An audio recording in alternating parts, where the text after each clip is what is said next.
talk about treatment and self-management education in RA.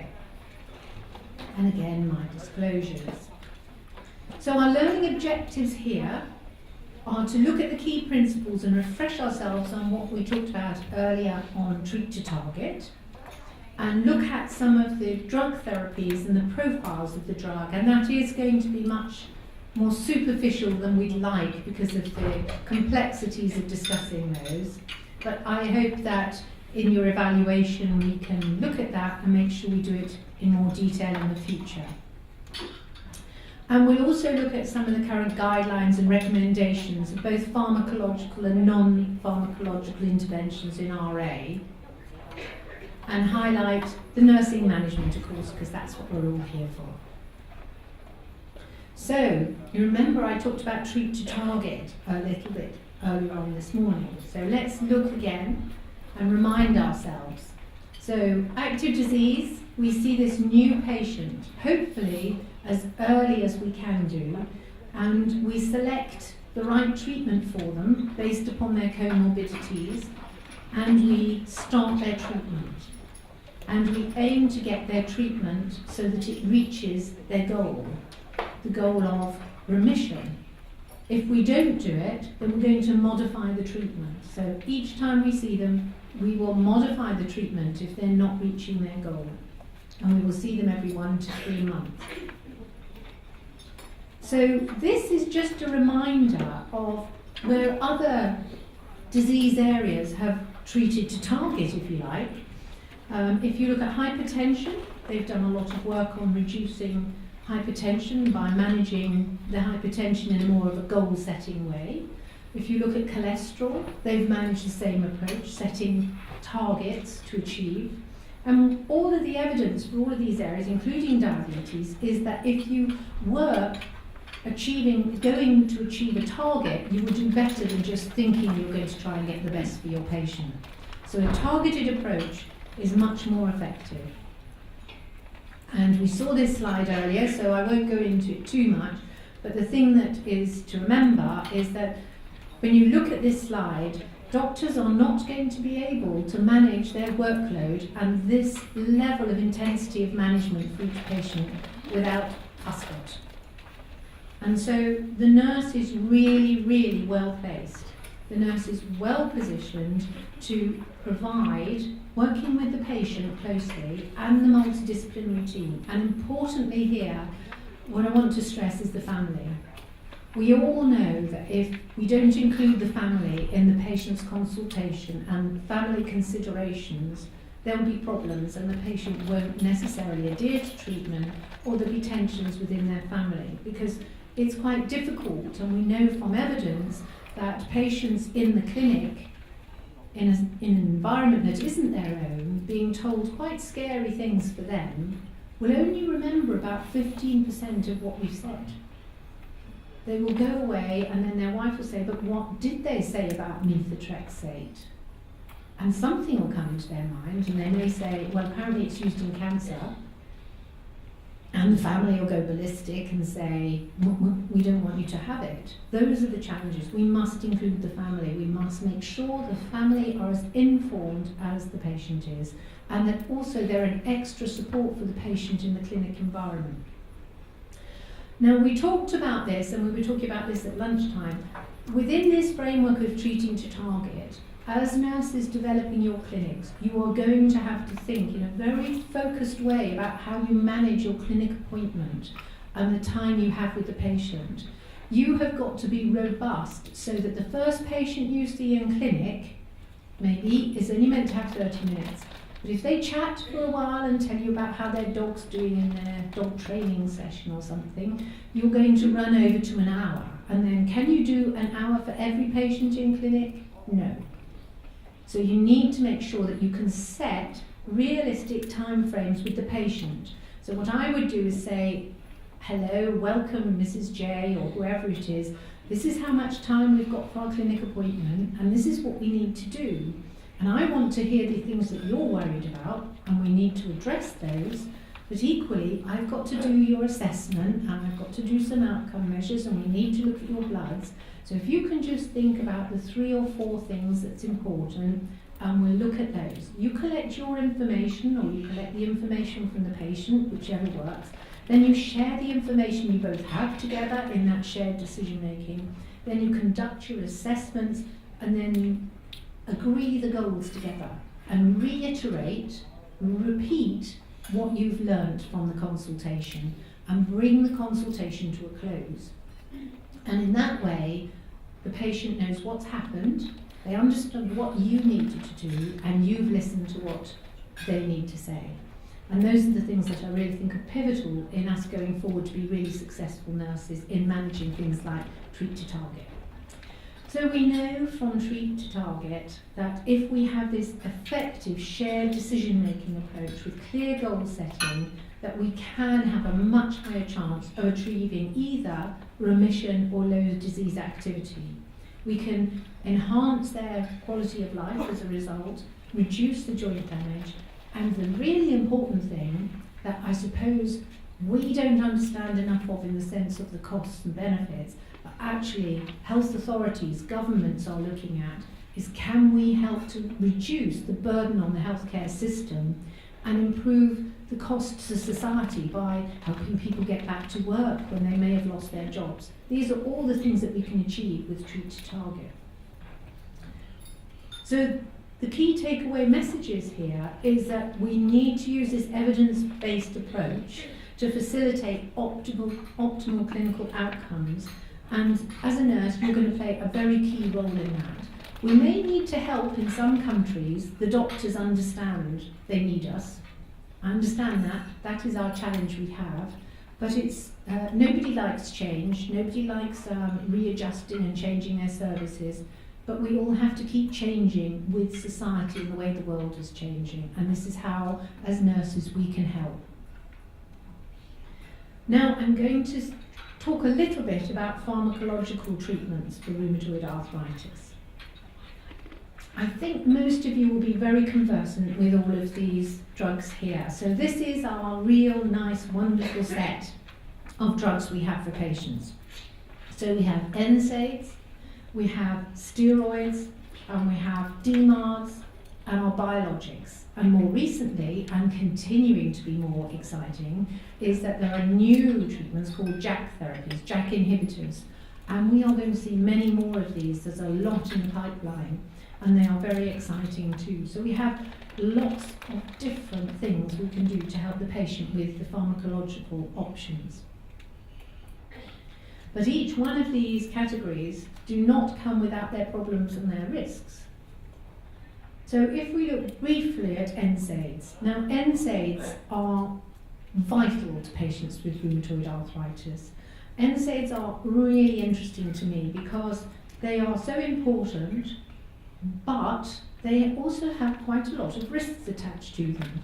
And because they are so easily purchased over the counter in many parts of the country, in the world, people and patients don't really think of them as a drug or that they're dangerous because you can buy them from the pharmacist without much trouble. But they are important drugs that we need to educate the patient on. So they work by inhibiting COX-1 and COX-2, which act on the thromboxane and prostaglandins in the pain pathway, and they are very, very vital for that, and they really are effective, and they have a very mild anti-inflammatory effect, but not a sustained one, and they provide really good symptomatic relief. But they can't stay on them for good. And the real rule is that the patient should be educated to understand the lowest effective dose for the shortest duration. And they should use them, but then as soon as they're getting better, tailor them down again.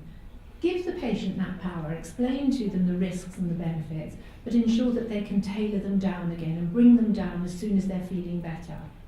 So there are lots of things we know about NSAIDs. They cause serious GI symptoms. You need to worry about liver function, you need to worry about renal impairment, all of those things you have to think about.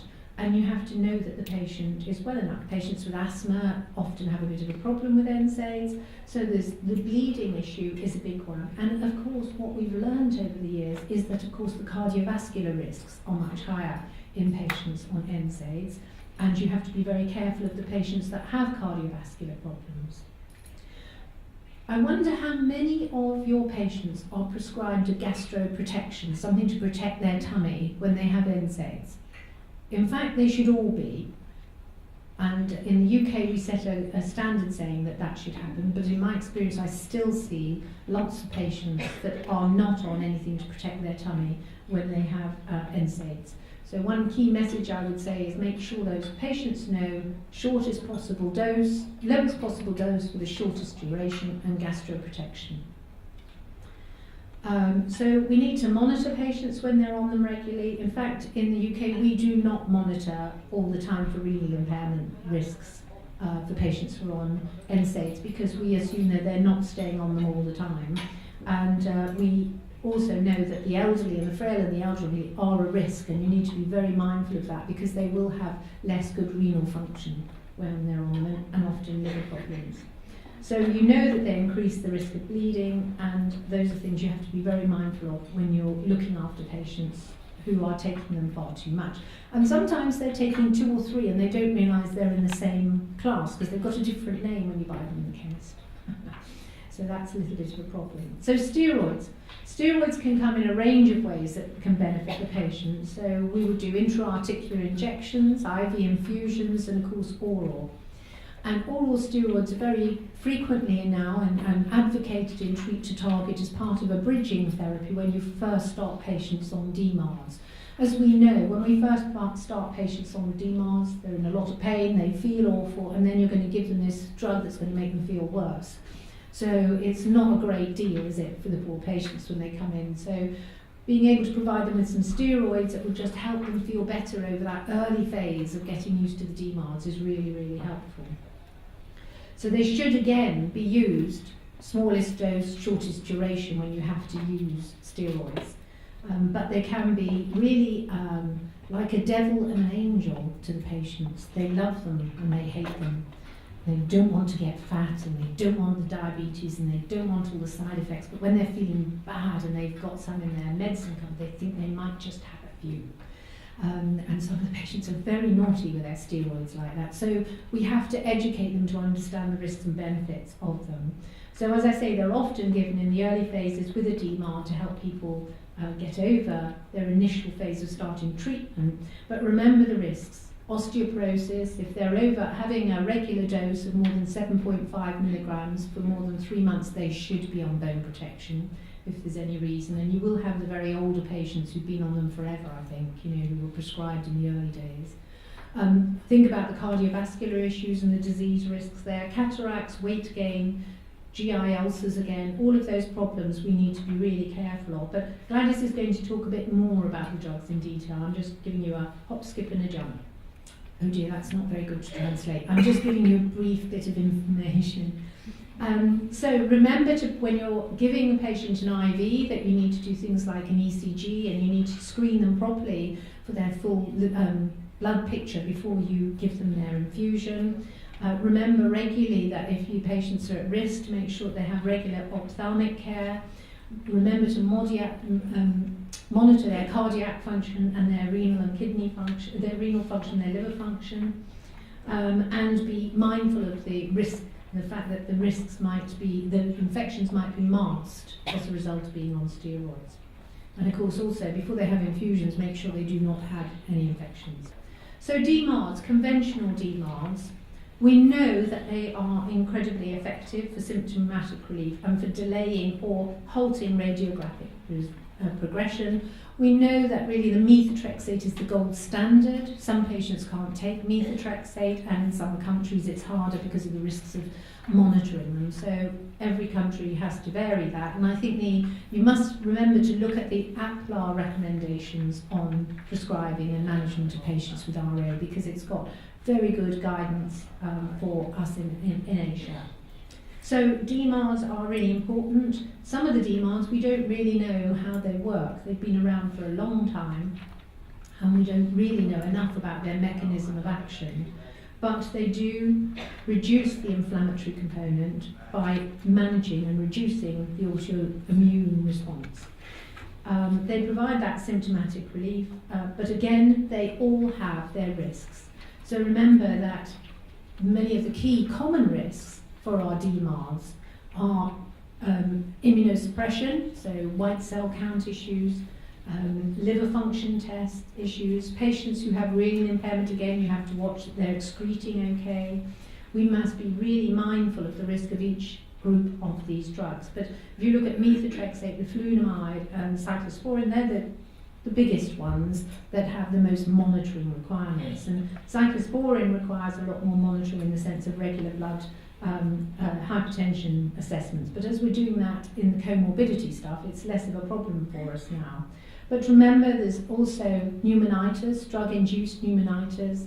There are many risks with these drugs that we need to be mindful of.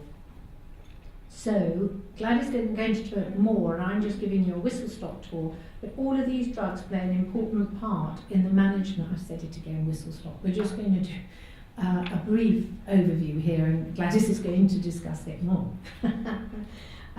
So remember, these drugs are really important, they're really valuable, but you must remember the monitoring of these drugs and keep a very close eye on how people are doing. And here are the side effects, and as you can see, most of them have gastrointestinal side effects, either vomiting, diarrhea, nausea, or appetite. Sulfasalazine, of course, is very well known for skin rashes and colouring your urine yellow, and sun sensitivity, and of course having an effect on sperm count. But all of them can give myelosuppression, and a number of them can give a pneumonitis as a result of the drug. So we need to be really monitoring all of these things when we're seeing the patients. So the blood results really are pretty much as you see them. Hydroxychloroquine is one that in the UK we do not do regular blood tests for hydroxychloroquine, but we will do an annual eye review, and that's an important issue, and an annual and a screening test before they go on it. And I think the one thing I'd like to highlight is remember that leflunomide is probably the one to worry about quite a lot, because if they have a side effect and a major problem with it, it requires a chemical washout because it's got such a long half-life. So leflunomide is one that you really need to be on top of the monitoring. So an overview of biologics is they are genetically engineered, and we don't really understand, of the old DMARD, is that we don't really understand how they work, but actually they are powerful drugs and we need to use them well and monitor them well.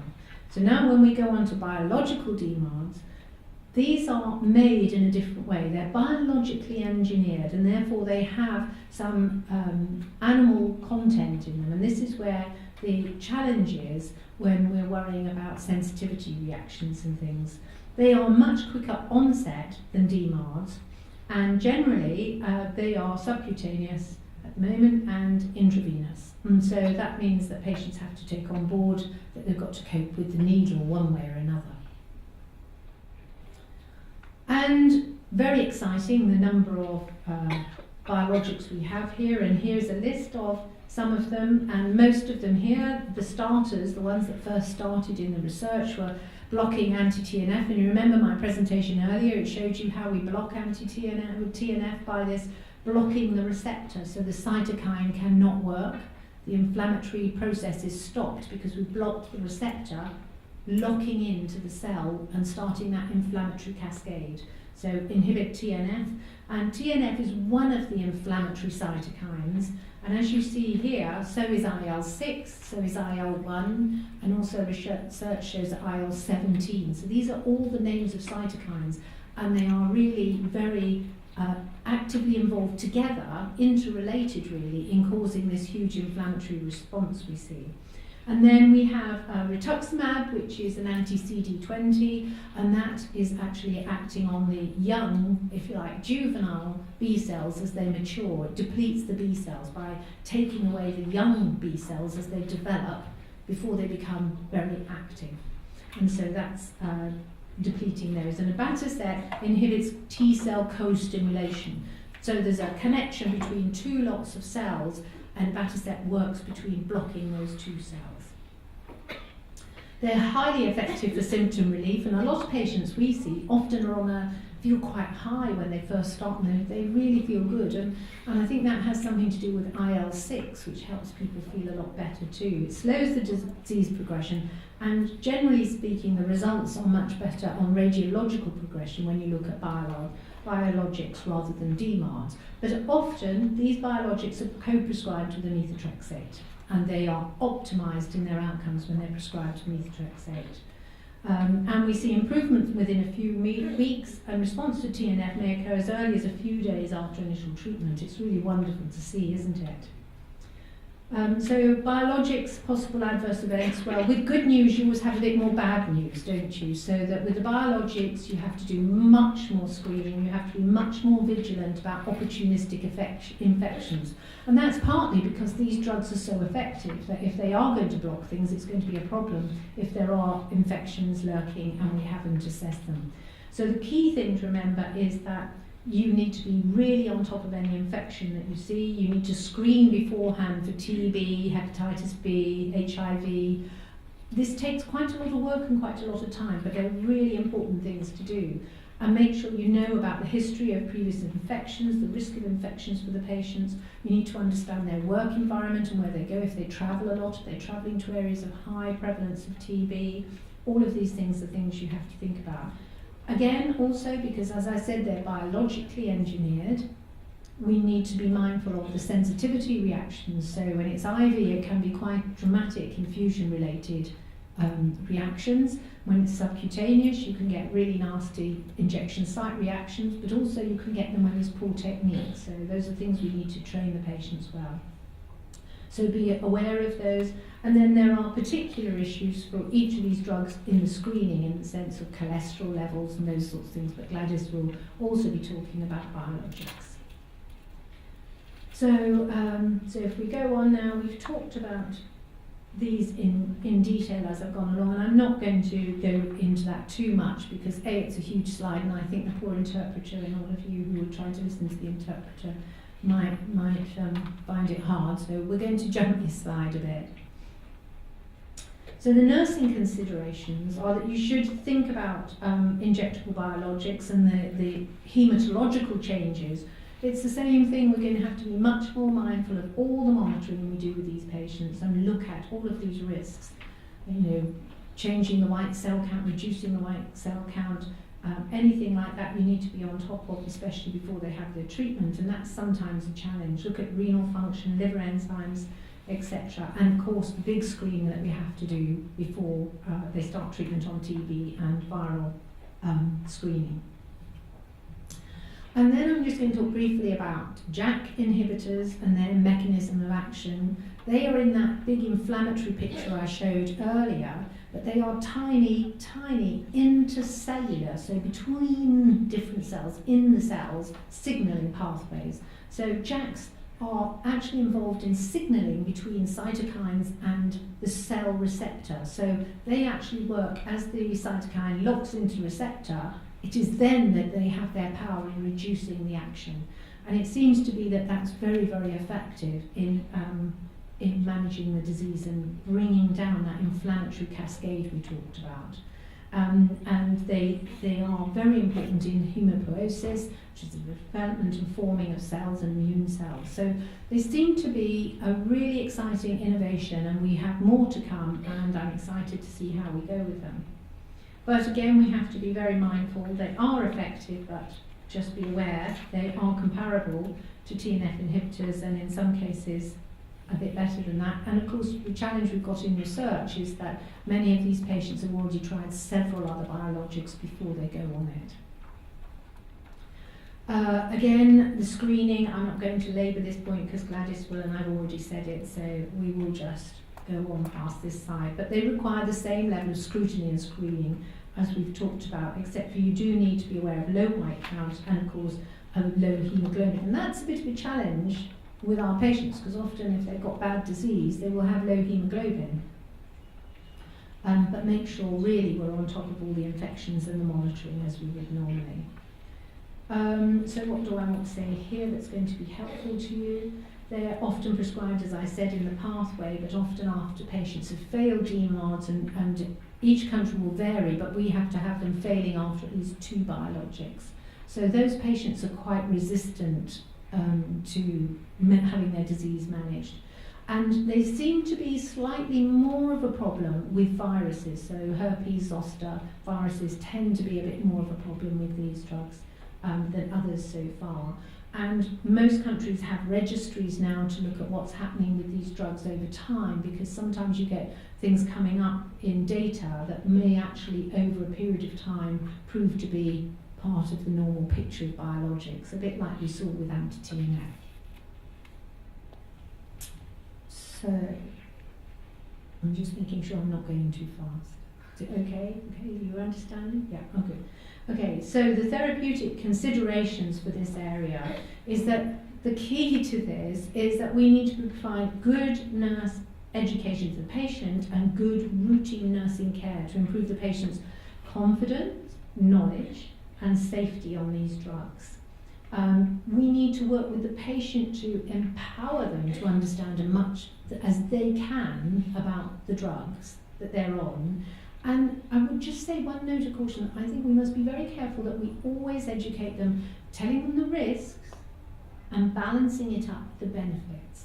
And I think when we first start in nursing and doing clinics and talking to patients, often we tell them, because we feel very responsible and we're very worried about all the risks, so we tell them all the risks, and they mount up and the patient sits there thinking, wow. And then we don't balance that up with, if you don't have these treatments, what is your disease going to be like? So make sure we do that risk benefit. But remember, give them the power with the NSAIDs, but give them the knowledge to make sure they use them properly and safely for their own sake. And that DMARDs, the other thing I would say is that methotrexate, co-prescribed biologics, there's been some studies that show lots of the patients do not take their methotrexate because they think their biologics so fabulous. So this is something that's worth talking to the patients about, because if they're not quite achieving their target, it may be that methotrexate will just kick them into achieving their target. So a lot of patients are secretive about that and don't say, but Professor Paul Emery did a study recently showing that. So emphasise how safe the treatment can be if they're monitored well and if they can effectively communicate and manage their disease well themselves. And think critically about what you need to learn and understand about risks and benefits so that you are continually increasing your knowledge and expertise, because these drugs will keep coming and you need to keep up to date and understand them. But have the conversation about the risks and benefits. Now, I'm just going to show you this slide, which is really showing you ACR, EULAR and APLAR recommendations. I'm not going to go to it in lots of detail, but just to say they're pretty much all doing the treat to target, as you can see on these 3 guidelines. If you look across here, they're all saying this is the approach, treat to target, overarching principles, treat to target, okay? NSAIDs aren't really discussed there because they're discussed in other documents actually, but they're talking about using them at the shortest possible dose, duration on the shortest and the lowest dose. Again, steroids to be used as a bridging therapy, again, across all of these recommendations. Methotrexate is considered the gold standard, again, across all of these recommendations. Leflunomide, some areas don't use it so much, but leflunomide is obviously a choice with those that can't cope with methotrexate, and again, recommended as first line. Hydroxychloroquine, when you're doing multiple combination therapy, is obviously very popular, and it's recommended when methotrexate is contraindicated and not tolerated in APLAR, but not in EULAR and ACR, because we generally don't feel the evidence is strong enough to recommend it. But I think that's a pragmatic approach to what you have to be able to deliver in certain parts of the world. So, in summary, the recommendations here, and this is again for ACR, EULAR and APLAR, and you can see it's fairly consistent again across all 3. So this is really exciting. We're all starting to really work together with the same sense of management, and that's really exciting.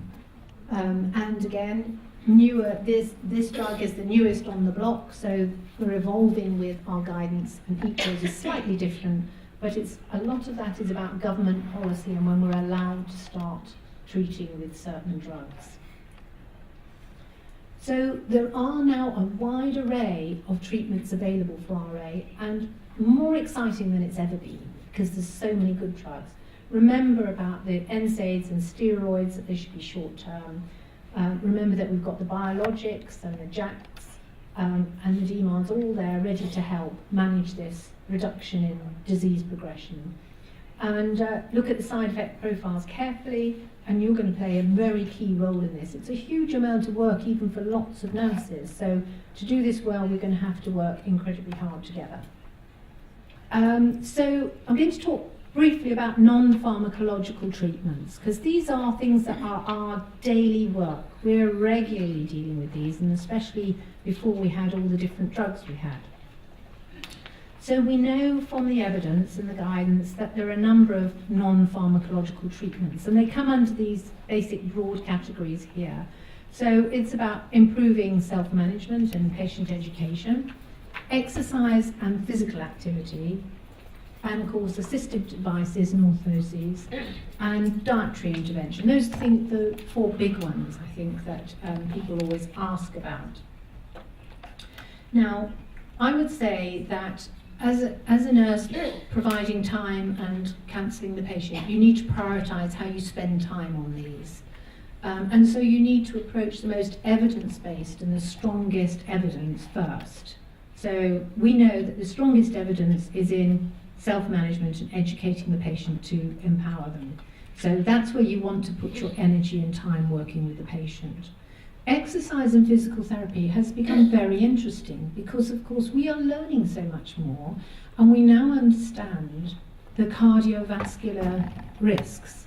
And so the patient needs to know that. The patient needs to know that actually just saying I've got this and I've got some heart problems, but I've got rheumatoid arthritis, you need to help them know that actually reducing their cardiovascular risk will be a great benefit to them and help their life. And that cardiovascular disease is quite significant, and quite significant in mortality for patients with RA. So encouraging them is good from the aerobic point of view, it's good from reducing depression point of view, so and to keep their range of movements. I don't know if you use the term, but in the UK we talk about use it or lose it. If you don't do your exercises and you don't use your full range of movements, you lose them very quickly. And we saw that this morning with the lady who was in my group when we say put your hands behind your head, and they say I can do that, and they go, they've lost already a lot of range of movement. So we'll talk about these briefly, okay? So patient self-management and education has got the highest level of recommendation and the quality of the evidence. And recently EULAR recommendations have come out for patient education, and I hope you've all seen those, and they are great because they highlight these things. And then you will see below, oops, sorry, I've jumped, I should have used the pointer instead. And you will see that the evidence is moderate to high on psychological interventions. But when you break this down, some of those psychological interventions, I would say, are part of self-management and patient education. So improving self-efficacy and coping strategies is what you're aiming to do when you deliver a patient education program. So, but they've been assessed in this analysis separately. But that's part of it. Now the question is how much psychological intervention is available in your hospital, in your country. And in most places it isn't very available. And it's quite difficult and expensive. So you have to be very selective about how you refer your patients. Which patients are going to get psychological support, and how do you assess that, and what support can you provide to the patient in the sense of motivational interviews and those sorts of things. We can be more skilled in supporting them in some of that. And then when you look at the exercises, we've just talked about that, it will improve things. But assistive technology is interesting. There's been quite a lot of research and has very mixed, and in fact the evidence is quite low on them. But I think perhaps we need to look at evaluating them differently, but there are wonderful things that the OT can offer for a patient. So the aids and devices, the splinting, you then have to select the patients that you should refer to the occupational therapist. And again, there needs to be much more research to demonstrate the work that they've done and the value of that. So hand and foot issues, I think for me, foot problems have not been researched enough, nor have they been introduced well enough to patients. So often we send patients to podiatrists. How many patients do have podiatrists in their department? Can you put your hands up? Not many. Yes, and podiatrist, foot help for the patients. Not many. Well, it's difficult then to have access for that, but basic information we can provide about good footwear and what to do, but we need to be much better at helping patients. Walking is key to everybody, so we need to be much better at that, but the evidence at the moment is not that strong. And I think that the big question in many countries is this dietary question, as again, so far the research has been fairly low evidence on the value of dietary interventions. And I would say that you have to talk to your patient carefully and say, you're going to have rheumatoid arthritis. We can't get rid of it at the moment. We can give you remission, but you'll still be aware you've got rheumatoid arthritis. And any dietary change you make, do you want to live like that the rest of your life? Because some of them do want to have some very odd diets. And do evaluate it properly if they're going to do it. But the recommendation is that you eat a good, healthy, normal diet, and that you think about the cardiovascular benefits of, the Mediterranean diet is the one that's in the research. So I would not encourage people to, but there will always be patients that we will see who want to do this diet or that diet. And I think we just have to be mindful of telling them that they need to be aware and evaluate it properly. So we know that patient education confers this benefit improved on clinical endpoints. So this is really talking about the self-management and self-efficacy I've just highlighted, so I won't go into that too much. And here are the recommendations that have been produced on patient education for 10 minutes, for the patient education recommendations. And the core principles are great because they're aimed at supporting self-disease management and optimising health and well-being. And it is, again, centred on shared decision-making and good communication.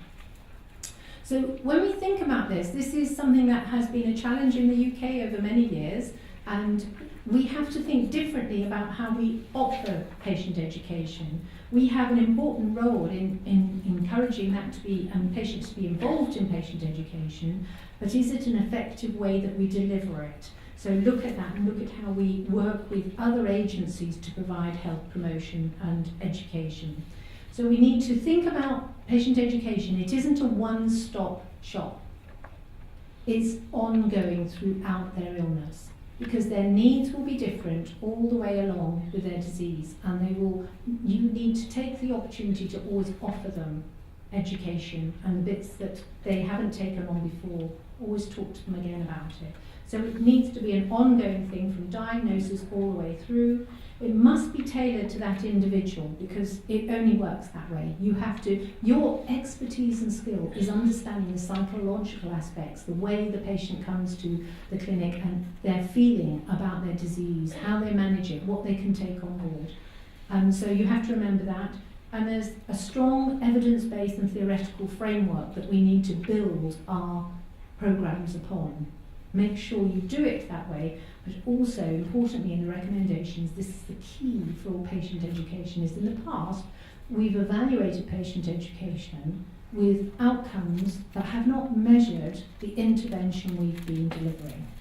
So if you are trying to measure patient education, don't do a patient satisfaction questionnaire at the end. You might do a patient's knowledge questionnaire. Okay, not satisfaction. Satisfaction is flawed. Make sure you measure what you've been doing. So if you're trying in your education program to improve self-efficacy, you want a tool that measures changes in self-efficacy. Be very focused on the tools that you choose to measure. Also, I think you should be mindful that individual education is great, but they may actually also need additional topping up, maybe with patient organisations, education that they provide in the community, maybe with group sessions. Some patients like group sessions, other patients don't. So be aware of that. And be mindful too that you also need to keep yourself up to date. You need to be a competent, well-trained, up-to-date members of the team who are delivering that intervention. So you need to look at what we call our competencies, and I think probably we use that. And again, make sure you use the right terminology. If you want, test out the words you use on your self-management training programs or education you have with patients. Get 5 patients in a room and say, give them an information leaflet that you've developed and check on them. Some parts of the world have a patient group who review all patient education materials to see whether they make sense or not. But so use simple terminology. Teach patients the signs and symptoms so they understand what you're doing when you're doing a DAS and how to report to the healthcare professional. Educate them on the medications we've talked about, and provide a list, and reliable list, of reputable websites. That's the other thing that is normally fairly scary. If you put in rheumatoid arthritis in Google, it's very, very scary, isn't it? So we've talked about this. This is the recommendations about education, which is basically saying education is evidence-based in some way, but not included in their guidelines, because at the time they all did the guidelines, it wasn't strong enough. But EULAR recommendations on patient education has shown that there is evidence, so that's good. So it's not in the doctor's huge guidelines, but we've done our own for EULAR recommendations, so that's good. So my key takeaway messages, I think you've had enough from me. I think you all want to go to sleep now, probably.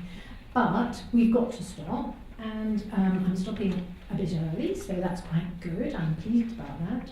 So patient education, remember coping, self-efficacy and mental health are integral parts of RA management.